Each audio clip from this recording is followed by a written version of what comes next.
Hello everyone. In my last class, I have discussed some important topics, important cases. So आज का topic है active and passive earth pressure in cohesive soil. Look, in Rankine theory, assumption was cohesion that soil is cohesionless soil. That means C is equal to 0. But what will happen when soil is cohesive in nature? जब cohesive होगा तब क्या होगा? Cohesive मतलब क्या होता है? C5 soil होगा.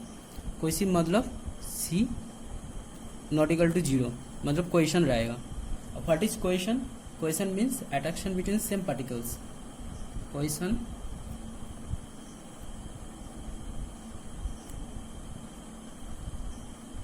attraction between same particle. Okay. And what is addition? Addition means attraction between different particles. So now look, when soil is cohesive, तब क्या होगा? कोहेशन मतलब कोई सेम पार्टिकल का बीच में अट्रैक्शन. तब क्या होगा? सॉइल सेल्फ सपोर्टिंग हो जाएगा. सॉइल आसानी से फेल नहीं करेगा. So we can simply write here as cohesive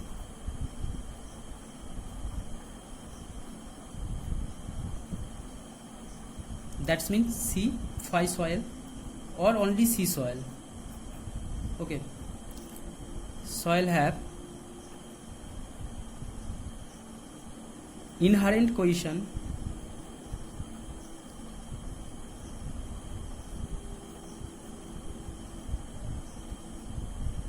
so they are partially self-supporting.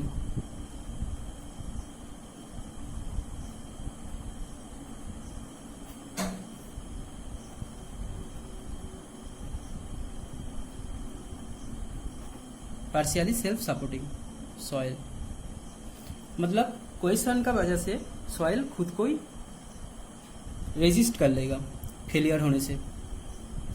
So now look second point, hence active pressure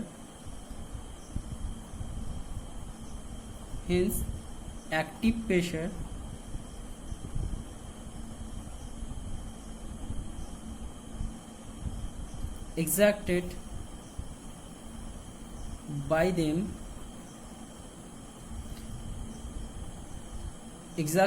them on the wall is comparatively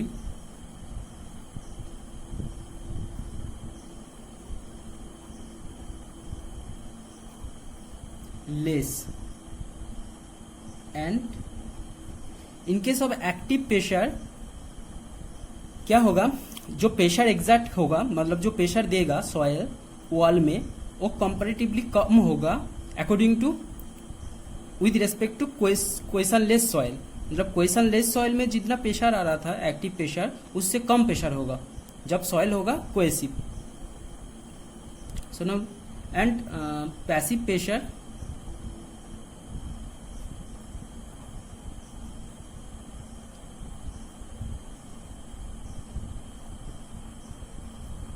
exerted by them is comparatively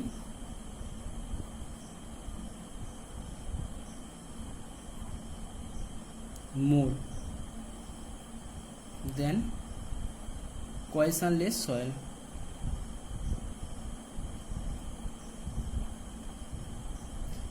इसका मतलब यही है जब soil कोहेशनलेस था तब जितना pressure दे रहा था वॉल में in case of active condition वो कम था, वो ज़्यादा था. लेकिन जब सॉइल हो जाएगा कोहेसिव तब वो कम हो जाएगा. So hence active pressure exerted by them on the wall is comparatively less. Okay, and passive pressure exerted by them is comparatively more than cohesionless soil. Okay, तो प्रेशर डायग्राम क्या हो जाएगा इन दैट केस?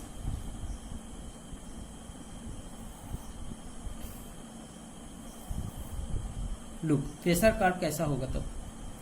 सपोज ये मान लो rest condition, ये rest condition.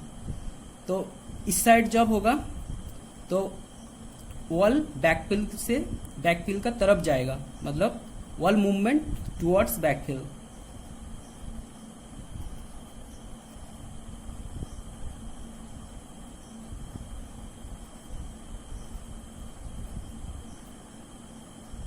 ये कब होता है? जब पैसिव होता है, passive condition. We can say that this is passive case. और इस साइड मान लो जब wall movement away from backfill. Okay,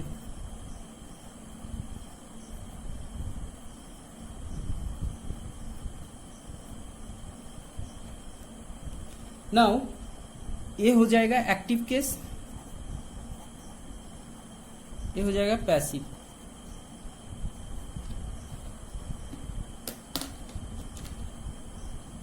तो ये जो कार्व होगा ये होगा कोहेसिव सॉइल का कार्व, कोहेसिव सॉइल का। व्हेयर एज कोहेशनलेस सॉइल का कार्व होगा कुछ ऐसा, मतलब एक्टिव केस में इसका था प्रेशर ज्यादा, पैसिव में कम। ये था cohesionless. Okay, but cohesive soil में एक्टिव केस में था कम, पैसिव केस में ज्यादा। Okay, but at rest condition जो प्रेशर आएगा वो तो सेम ही होगा।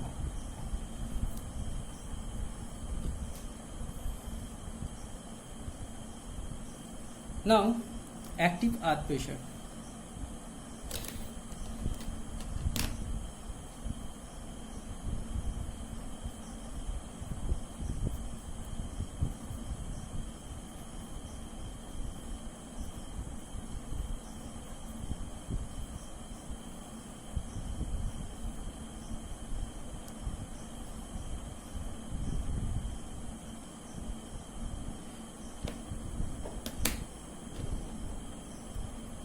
तो जो फॉर्मूला था sigma 1 is equal to sigma 3 tan square 45 degree plus 5/2 plus 2c tan 45 degree plus 5/2। तो सपोज मान लो 45 डिग्री प्लस 5/2 एज अल्फा, इसको सपोज अल्फा मान लो। तो इक्वेशन हो जाएगा, equation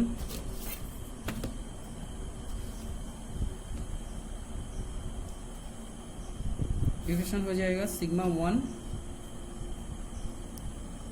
1 is equal to sigma 3 tan square alpha plus 2c tan alpha. तो फॉर एक्टिव केस सिग्मा 1 मतलब मेजर प्रिंसिपल स्ट्रेस वो क्या होगा? वर्टिकल होगा। तो for active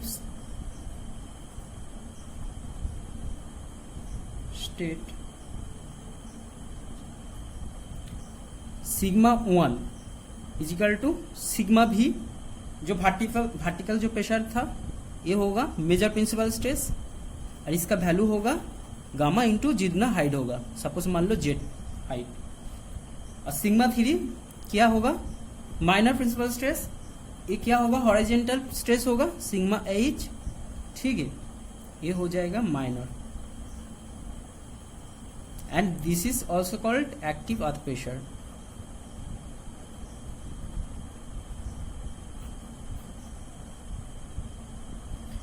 And what is the value of Ka? Ka is coefficient of active earth pressure. Active earth pressure coefficient 1 minus sin phi by 1 plus sin phi. So we can simply write it as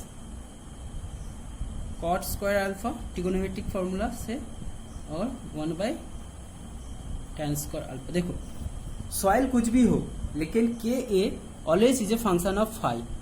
okay, it will not a function of cohesion. So we can simply conclude here K a and Kp are only function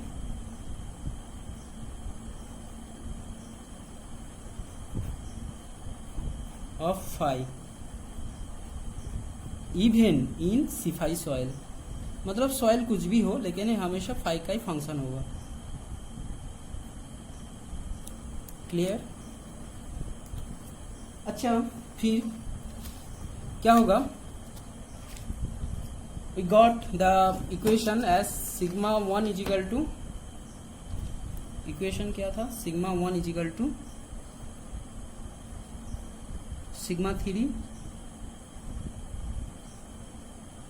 tan square alpha plus 2c tan alpha. Okay, तो sigma 1 in the place of sigma 1 we can write sigma v, so just write sigma v is equal to sigma 3 sigma h tan square alpha plus 2c tan alpha। So now look, as 1 by tan square alpha is equal to Ka, so we can simply write here 1 by tan alpha is nothing but root under Ka। So now look, sigma h को इधर कर दो, sigma h को, क्योंकि क्या हो जाएगा? Sigma h tan square alpha is equal to minus होगा is equal to 2c tan alpha minus sigma v। ठीक है, तो माइनस को कैंसिल करने के लिए क्या करना होगा? सिग्मा h हो जाएगा tan square alpha is equal to sigma v minus 2c tan alpha. Okay, तो tan स्क्वायर अल्फा से डिवाइड कर दो, तो सिग्मा एच मतलब एक्टिव अर्थ प्रेशर, यही हम लोग को निकालना होगा। Sigma h is equal to sigma v by tan square alpha minus 2c tan alpha by tan square alpha. Now look, what is the value of 1 by tan square alpha? It is Ka, nothing but Ka. So we can write here sigma v Ka into Ka minus 2c, ये हो जाएगा 1 by tan alpha। Value of 1 by tan alpha is root under Ka, root under Ka। So simply active earth pressure becomes Ka, value of sigma v nothing but gamma into, suppose मान लो height Z, minus 2c root under Ka। So this is active earth pressure at depth Z, Z depth में यह active earth pressure है। और इसका unit जो होगा ये होगा kilo newton per metre square होगा। So it is active earth pressure.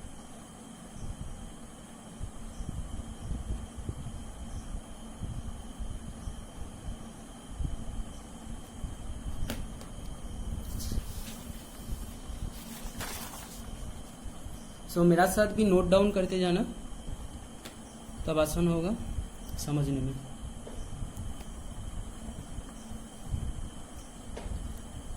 So now we got value of active earth pressure as, this is value of active earth pressure, I am denoting it as P, small p। Okay, small p A is equal to Ka gamma Z minus 2c root under Ka। इसको small p से हम denote किए। Small p मतलब pressure, हम यहाँ पे small p मतलब pressure करेंगे, और कैपिटल P या फिर A इसका मतलब थर्स्ट। तो ये हो गया एक्टिव अर्थ प्रेशर। तो इसका प्रेशर डायग्राम कैसा होगा? देखो, what will be then the pressure diagram at top, मतलब जब z इजिकल टू 0 हो जाएगा। सपोज मान लो this is retaining wall, I'm drawing a retaining wall. This is retaining wall. Okay.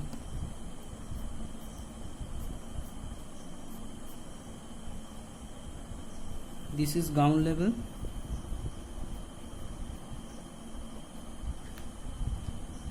Now height of the retaining wall h. H is the height of retaining wall.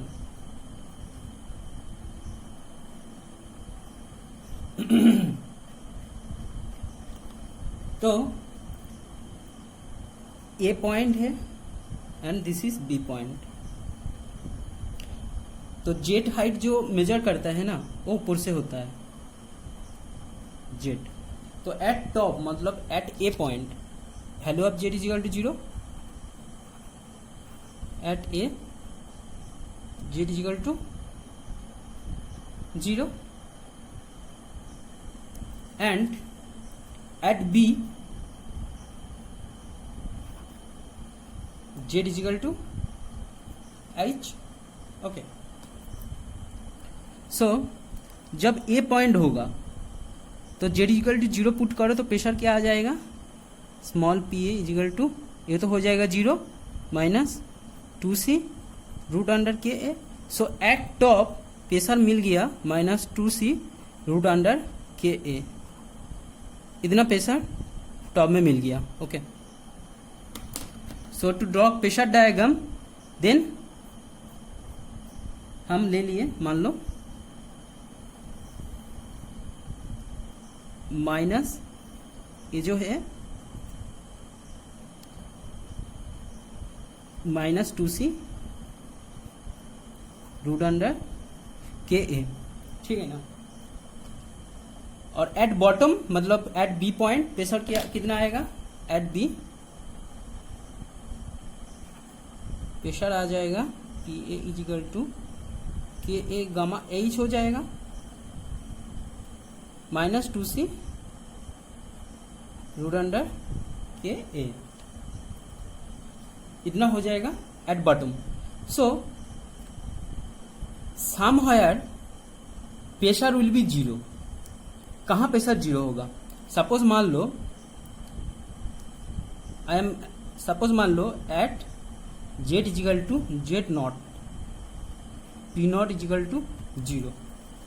तो क्या होगा फिर 0 is equal to K A gamma Z naught minus 2c root under K a. तो Z naught का value आ जाएगा क्या 2c root under K ए bye के ए गामा. तो इसको ऐसे भी लिख सकते हो 2c gamma root under K a. Okay, suppose मान लो दिस डेप्थ मतलब इतना हाइट में ये डेप्थ में प्रेशर 0 है. तो क्या होगा प्रेशर डायग्राम. तो सपोज मान लो ये जो हाइट है ये Z naught is equal to 2c by gamma root under K A. इतना हाइट है. ठीक है. तो इस पॉइंट में क्या हो जाएगा, तब इस पॉइंट में प्रेशर हो जाएगा 0. तो प्रेशर डायग्राम क्या होगा फिर, इसको जोड़ दो ऐसा होगा. Okay.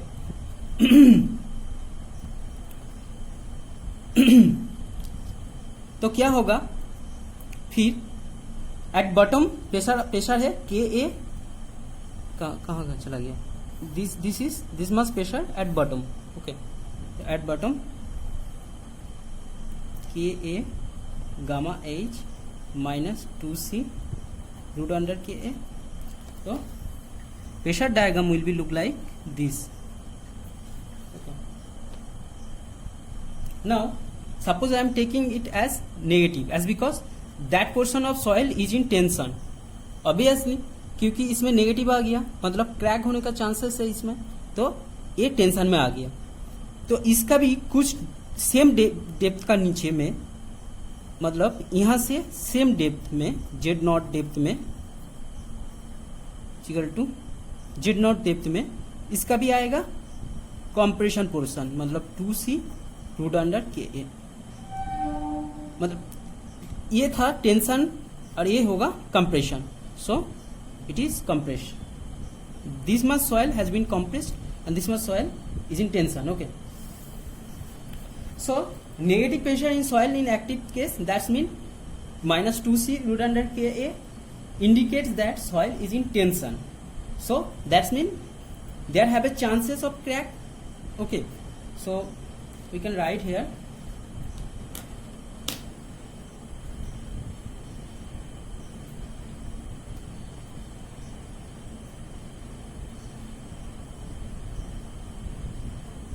negative pressure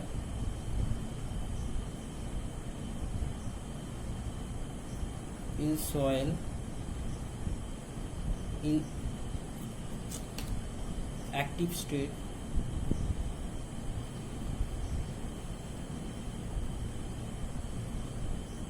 at top indicates that soil is in tension and have chances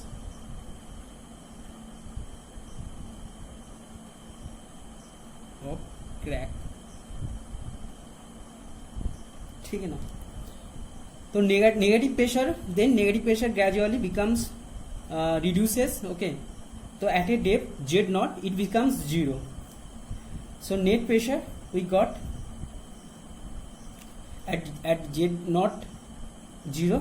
Okay, and this depth where pressure becomes 0 is called depth of tension crack. Very important for numerical. Okay, very very important. Depth of tension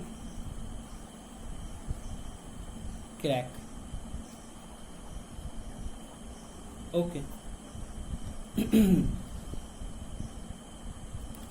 जब soil pure clay होगा, that's mean in case of pure clay, तो क्या होगा, five equal to 0 होगा. जब five equal to 0 के ए का value हो जाता है 1, तो तब जेड नॉट का वैल्यू हो जाएगा 2c बाई गामा. ओके, ये कंडीशन है प्योर क्ले, जब सॉइल प्योर क्ले होगा. Okay, now look, there are two cases to find to calculating total thrust. Okay, so total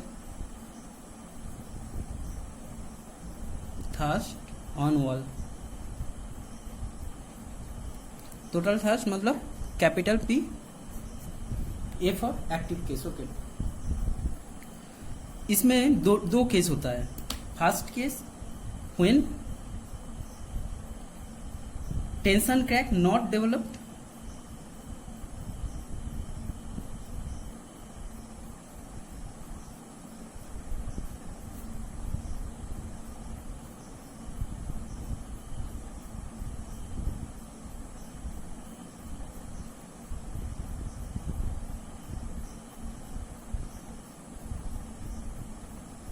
developed in soil.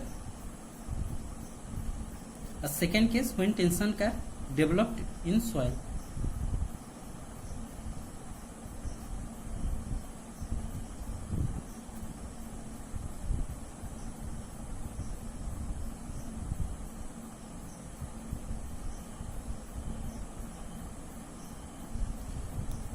तो now look, जब tension crack not developing तब क्या होगा. सो when first case tension crack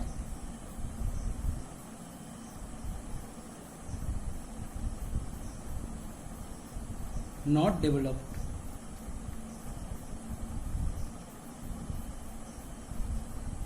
in soil, तब क्या होगा. देखो, when tension develop in soil is less than tensile strength, then tension crack will not develop.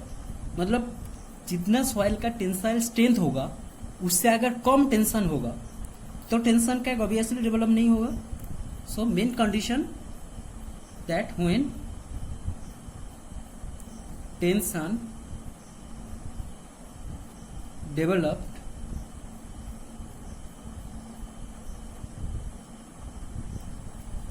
in soil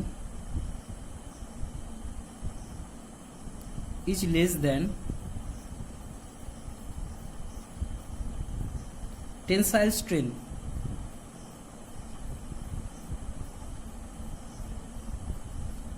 okay, then tension crack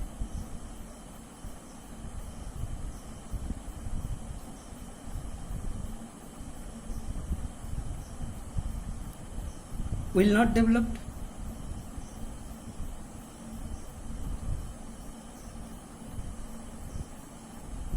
in soil।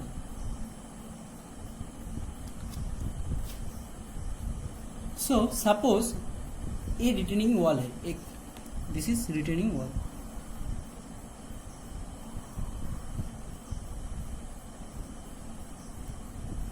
this is retaining wall, ठीक है। तो at top suppose it is tension, value of tension minus 2c root under Ka, ठीक है। तो ऐसा ही ना होता है डायग्राम, ठीक है। So suppose this is A point, okay, and this is R point. R point में क्या होगा, अर्थ प्रेशर 0 हो जाएगा। And suppose this is P point, okay, P point, अच्छा पी पॉइंट से बेटर पी तो प्रेशर रिप्रेजेंट करता है, कोई भी नाम दे दो, सपोज इसको एम पॉइंट बोल दो, एम पॉइंट, ओके। तो इसका वैल्यू हो जाएगा plus 2c root under K ए, ठीक है। तो और एट बॉटम क्या होगा pressure, this much pressure K A gamma H minus 2c root under K a. तो ये जो डेप्थ है, ये टोटल डेप्थ क्या हो जाएगा, इतना तो था जेड नॉट, तो ये हो जाएगा 2 जेड नॉट।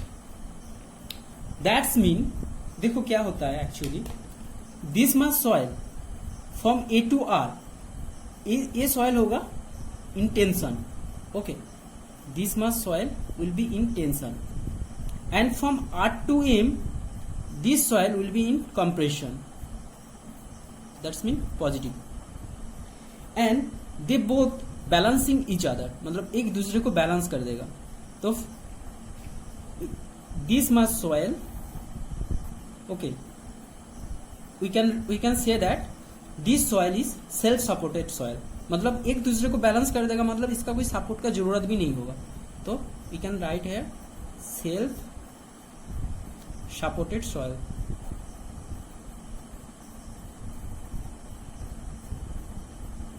ओके। तो बाकी ये जो डेप्थ बाकी रहेगा कितना होगा, दिस मस एच माइनस 2 जेड नॉट हो जाएगा, इतना डेप्थ होगा। तो ये भी कंप्रेशन में रहेगा, obviously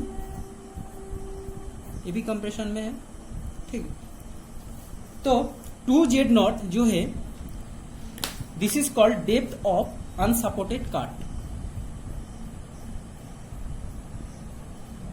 2 Z naught, depth of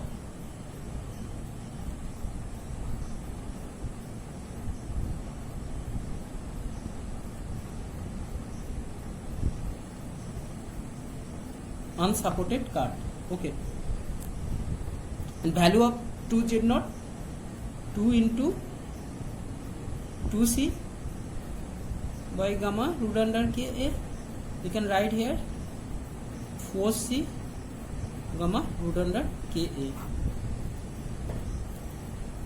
okay। Now look, to find total thrust on wall, we can use two method, One is by individual calculation, we can calculate individually. One pressure for tension zone, another pressure for compression zone, and at the end we just add both. We have to just add both. So अच्छा देखो, as because from A to M this soil self supported soil, तो this soil के लिए कोई retaining wall का जरूरत नहीं पड़ेगा. तो we can simply we have to just protect the soil against failure of H-2 Z0 height का जो सॉइल होगा उसको हम लोग को प्रोटेक्ट करना होगा. तो देखो प्रेशर डायग्राम ऐसा कुछ हो जाएगा, मतलब इसको काट कर लो, ये जो है ना इसको काट कर लिए हम, इसको हम काट कर लिए, इसको इधर ड्रॉ कर रहे हैं हम. देखो इसका जो होगा इसके लिए रिटेनिंग वॉल का जरूरत पड़ेगा, क्योंकि ये जो है सॉइल ये सेल्फ सपोर्टेड सॉइल नहीं है. ठीक है, तो इसमें क्या होगा, at top plus 2c root under K a और at bottom K A gamma H minus 2c root under K a. Okay, तो ये जो होगा सपोज मान लो total thrust capital P a. तो 2 मेथड है इसमें कैलकुलेशन करने के लिए. एक मेथड इंडिविजुअल प्रेशर डायग्राम ले लो और उसको कैलकुलेट करो, और एक इसका मॉडिफाइड ले लो जो है मॉडिफाइड है, जिसके लिए एक्चुअली रिटेनिंग वॉल का जरूरत है. तो this much soil it is not self supported soil, then for that we have to make retaining wall. तो ये जो होगा सॉइल, ये जो रिटेनिंग वॉल में जो प्रेशर डालेगा उसका कारण जो थ्रस्ट आएगा, तो ये मतलब नेट प्रेशर डायग्राम से भी हम लोग कैलकुलेट कर सकते हैं. इसको बोलता है net pressure diagram.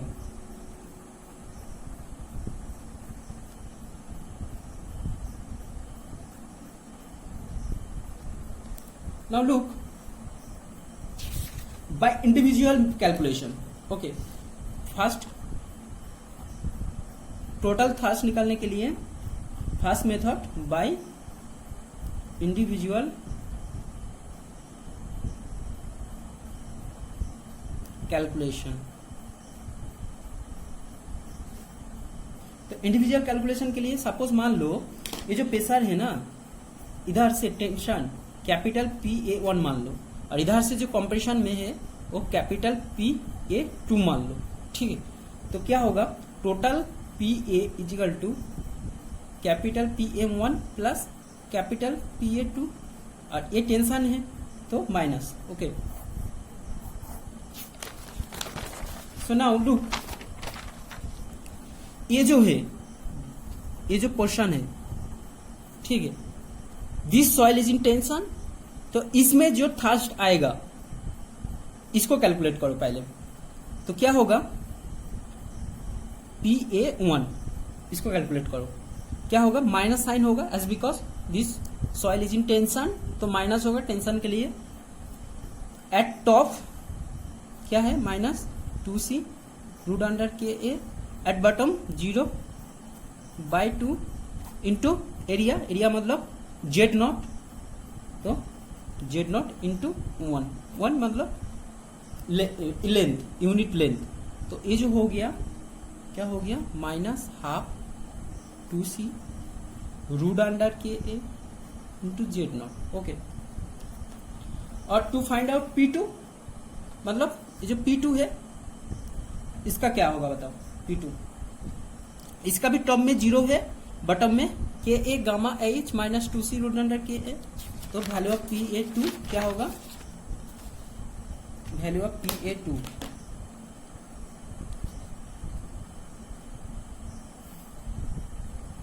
Value of PA2 हो जाएगा half K A gamma H minus 2c root under K a into H minus Z0. Okay, same way ऐसे ही कैलकुलेशन होगा. टॉप में 0 था, बॉटम में इतना था, तो एवरेज हो गया इंटू हाइट. ओके, तो टोटल PA निकालने के लिए क्या करना होगा, माइनस PA1 प्लस PA2, तो वी गॉट टोटल. तो सेकेंड मेथड है, second method by net pressure diagram. By net pressure diagram. देखो नेट प्रेशर डायग्राम कैसा था, ये था net pressure diagram. At top plus 2c root under K a, at bottom था K A gamma H minus 2c root under K a, and height था h minus 2z0। Okay, तो pressure total thrust क्या होगा, average कर लो 2c root under K a plus K A gamma H, okay, minus 2c root under K a by 2 average हो गया, into area h minus 2z0 into 1, okay. So मिल गया total thrust, this is total thrust. Okay, now look, जो total thrust होगा इसका position कहां होगा, इसका पोजीशन कहां होगा बताओ। इसका जो पोजीशन होगा इंडिविजुअली जो ट्रायंगल होगा, इसका सेंटर ऑफ ग्रेविटी, इसका सेंटर ऑफ ग्रेविटी जो होगा उसे कैलकुलेशन करना पड़ेगा। सो इसका जो फॉर्मूला होता है, तो टोटल प्रेशर जहां पे एक्ट करेगा, मतलब ये मान लो सेंटर ऑफ एप्लीकेशन जहां टोटल प्रेशर एक्ट होगा, ये क्या होगा minus PA1 into Z1 bye Z1, मतलब ये जो थ्रस्ट है ये Z1 में एक्ट हो रहा है, प्लस क्या होगा PA2 इंटू Z2, मतलब PA2 का जो CG होगा वो Z2 में होगा बाय समेशन ऑफ PA, ठीक है। तो इन दैट केस यहाँ पे Z1 क्या होगा बताओ, Z1 क्या होगा, Z1 एट बॉटम से क्या होगा h माइनस 2z0 प्लस क्या हो जाएगा, ये 1/3 इंटू Z0 हो जाएगा। 1/3 तो मतलब बेस से होता है ट्रायंगल का, तो यहां से क्या होगा कि 2/3 हो जाएगा। तो इन दैट कंडीशन Z1 हो जाएगा, Z1 बार हो जाएगा h माइनस Z0, ये तो होगा ही, प्लस 2z0/3, क्योंकि यहां से इसका सेंटर ऑफ ग्रेविटी क्या होगा 2/3, और यहां से जो होता है 1/3 होता है, तो यहां से 2/3 होगा, तो 2/3 इंटू Z0 प्लस बॉटम से, as because we are calculating from base of retaining wall, then we have to add just h0 minus 2z0 plus, okay, and what will be the value of Z2 is simple, क्या होगा ना h minus Z0/3 हो जाएगा, क्योंकि ये base से हो रहा है, बेस से जब होता है 1/3 होता है, जब ट्राइंगल का टॉप से होता है ना तब 2/3 होता है of height of triangle, okay. So in this way we can calculate it. So आज का क्लास यहाँ तक ही है, ठीक है। From next class I will start new chapter, stability of slope.